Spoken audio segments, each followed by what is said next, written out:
Bonjour à tous, aujourd'hui un exemple envoyé par vous sur Discord.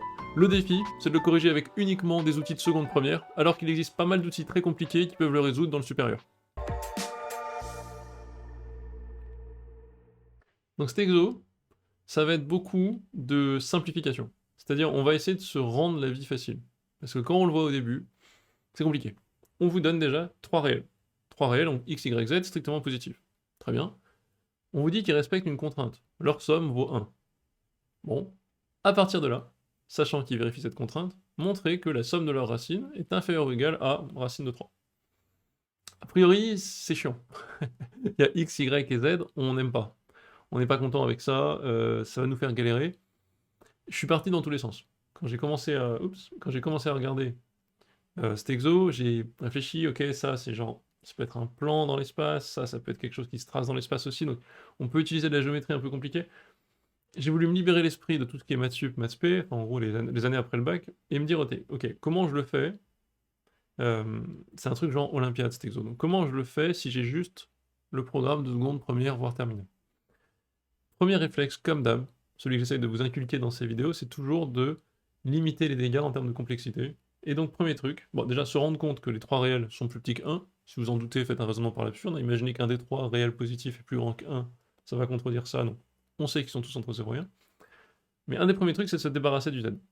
Comment je peux utiliser ma contrainte? Je peux utiliser cette contrainte ici en disant, en fait, ça veut dire que z égale 1 moins x moins y. Et en faisant ça, je peux, hop, tège le z complètement, et me retrouver avec un problème dans lequel, même s'il est un peu moche, dans lequel j'ai que 2 variables, c'est mieux que 3. Donc c'est le premier truc qu'on fait ici, et on écrit racine de x plus racine de y, plus racine de 1 moins x moins y, plus petit que racine de 3. On va essayer de raisonner par équivalence à partir de là, et dire ça c'est équivalent à, équivalent à, équivalent à A, jusqu'à ce qu'on trouve une proposition équivalente qui est, elle, beaucoup plus simple à démontrer que celle-ci. Et donc on aura par équivalence la vérité des deux propositions. Donc si je fais ça déjà, j'ai un problème à deux inconnus, bon c'est plus tangible si vous voulez, c'est plus acceptable en gros au lycée.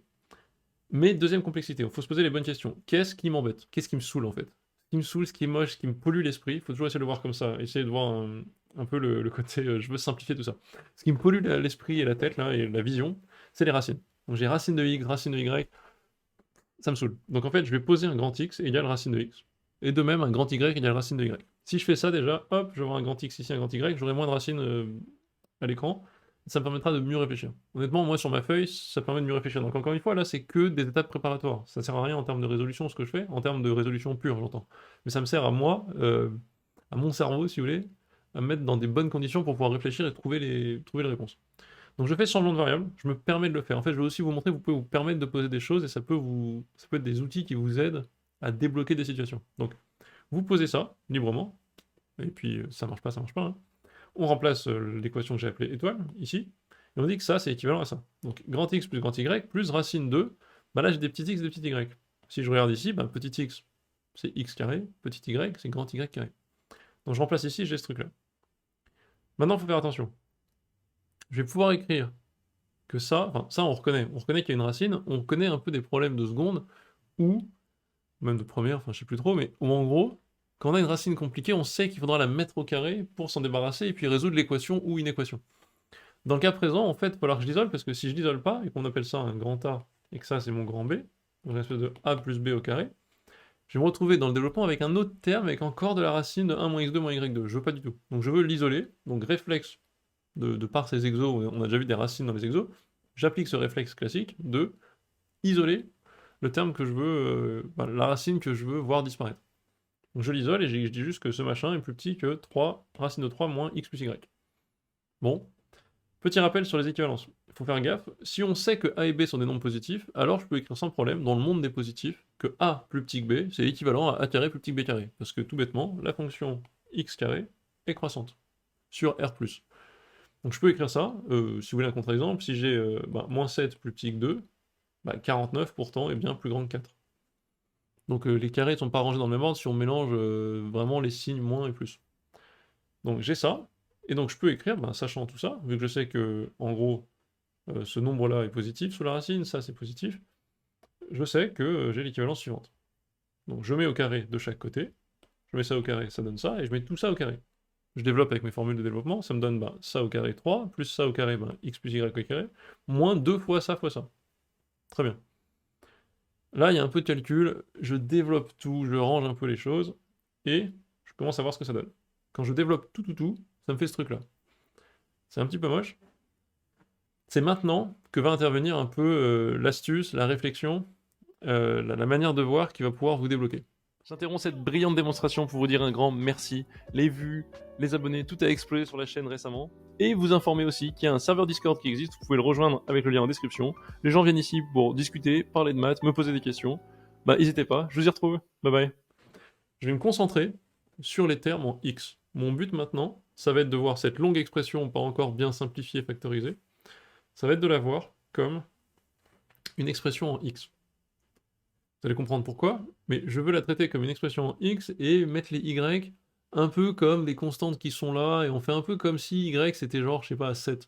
Mais j'y touche pas trop. Je veux voir ça comme du x, donc je vais mettre ensemble tous les termes en x. Donc par exemple, là je me rends compte que j'ai mon stylo, j'ai du x2 ici, du x2 ici, ça va devenir 2x2, etc. Donc je les mets ensemble, je me rends compte qu'il y a des termes en x2, des termes en x, et des termes en non-x du tout. Enfin, pas de x2, pas de x, rien du tout.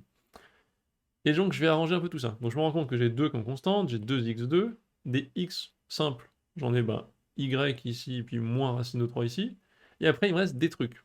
Des trucs qui sont des termes purement en y, mais que j'ai dit vouloir voir maintenant comme des constantes. Donc je divise par 2 un peu tout ça, je réorganise, j'obtiens ça. J'ai donc l'équation qu'on veut démontrer, enfin l'inéquation qu'on veut démontrer, qui est équivalente à l'inéquation 0 inférieur ou égal à grand x carré, plus grand x fois une certaine constante, si vous voulez, par rapport à x. Du point de vue de x, là il n'y a pas de x, donc c'est une constante, plus tout un truc en fonction de y sans x également. Et donc si on reste dans cet état d'esprit où je ne veux pas m'occuper du y, que je le vois comme une constante, en fait ce que je fais là, c'est que je me ramène à une équation à une variable. Donc on en avait 3 au début. Première étape, se débarrasser, très rapide, se débarrasser du z. Deuxième étape, se débarrasser des racines qui sont un peu moches, etc. Et en plus, ça me permet d'aller dans le monde des polynômes de degré 2. Troisième étape, se rendre compte que maintenant je veux penser, parce que c'est ce que je connais au lycée, je veux penser avec une seule variable. Donc ok, je décide d'organiser mon équation de manière à ce que si je décide de considérer y comme une constante, j'ai bien un polynôme en x. C'est ça le truc clé dans cet exo.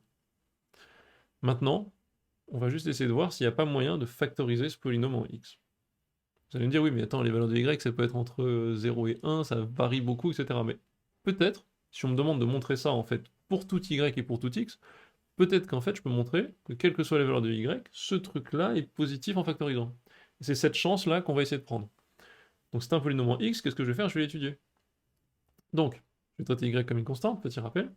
Je pose p, le polynôme suivant, donc j'appelle juste p la quantité qui est là, on va essayer de voir si p est positif ou non. Et, petit rappel, on sait qu'un polynôme atteint son minimum ou son maximum en moins b sur 2a. En moins b sur 2a, on aura un minimum quand le terme a est positif, on aura un maximum, c'est-à-dire un minimum comme ça quand le a est positif, et un maximum, c'est-à-dire comme ça, quand le a est négatif. Ici, vu que a égale 1, on est dans le cas d'une cuvette, donc on aura un minimum. On sait que le minimum est atteint en moins b sur 2a, donc moins le terme devant le x sur 2 fois le terme devant le x2. Ici, ça me donne quoi? Racine de 3 moins y sur 2. Je vais calculer la valeur de ce minimum. Si jamais la valeur de ce minimum est positive, si jamais j'arrive à le démontrer, si elle est au-dessus de l'axe des x, alors j'ai démontré mon exo. Si elle est négative, c'est foutu. Mais apparemment, on me dit que c'est possible, donc je vais essayer de voir. Donc je calcule, voyons la valeur du polynôme au niveau du minimum, c'est-à-dire le tout en bas de la cuvette. Voyons si cette valeur tout en bas est bien positive. Là, c'est le rêve, parce que si elle est positive, tout le reste est au-dessus et c'est bon. Je fais le calcul, et je mets dans ce polynôme la valeur pour x, racine de 3 moins y sur 2. C'est ce que je fais ici, donc là il y a un y au carré, sur 2 qui devient 4, parce que le tout est au carré, plus y moins racine de 3 fois racine de 3 moins y sur 2, hop, c'est pour ça qu'on a ce terme, plus le truc à la fin qui bouge pas. Donc là j'ai une expression pour la valeur du polynôme au minimum de la cuvette, qui dépend que de y. Bon, je développe un peu le tout, je me rends compte qu'en fait ça, c'est moins racine de 3 moins y au carré sur 2, je lui rajoute un quart, il me reste moins un quart. Bon, plus ce truc-là, je simplifie, je me rends compte que là, il y a 3 quarts de y2, et là, en fait, ce qui se passe, c'est que j'espère que le truc est factorisable en mode on me demande de le démontrer, c'est que c'est démontrable. Donc avec un peu de chance, si je suis juste les bons indices, je vais arriver au résultat. Et donc je me dis, ben vas-y, factorisons le terme devant le y2. Je mets le 3/4 devant, on voit bien ce qui se passe. Quand je fais ça, il se trouve que ça aboutit à quelque chose d'assez joli. Ça aboutit à un espèce de a carré moins 2ab plus 1 tiers, mais qui en fait, vu que mon 2a, donc ça serait a, ça serait y, b, ça serait racine de 3 sur 3, en fait, racine de 3 sur 3, c'est le carré, enfin, au carré, c'est 1 tiers. Donc je reconnais assez vite que là, j'ai un carré parfait. Et donc ça marche. Donc cette technique de se dire, bon bah vas-y, vu qu'on me demande de le démontrer, ça doit être vrai, donc essayons de voir si, même sans faire varier y, pour tout y, il ne serait pas facile de démontrer que ce truc-là est positif, et ben en fait oui. Faut juste s'accrocher un peu, avoir le courage de faire en entier sa espèce de forme canonique, enfin, de forme factorisée, se rendre compte que oui, c'est factorisable, être un peu astucieux, il faut de l'expérience, hein, se dire bon, le 3/4, je le mets en facteur, machin. Sinon, si vous n'êtes pas sûr de vous, vous faites un delta ici. Et le delta va être un peu relou, honnêtement, avec les 3/4 et tout, donc moi je préfère essayer de le voir et d'être un peu astucieux comme ça.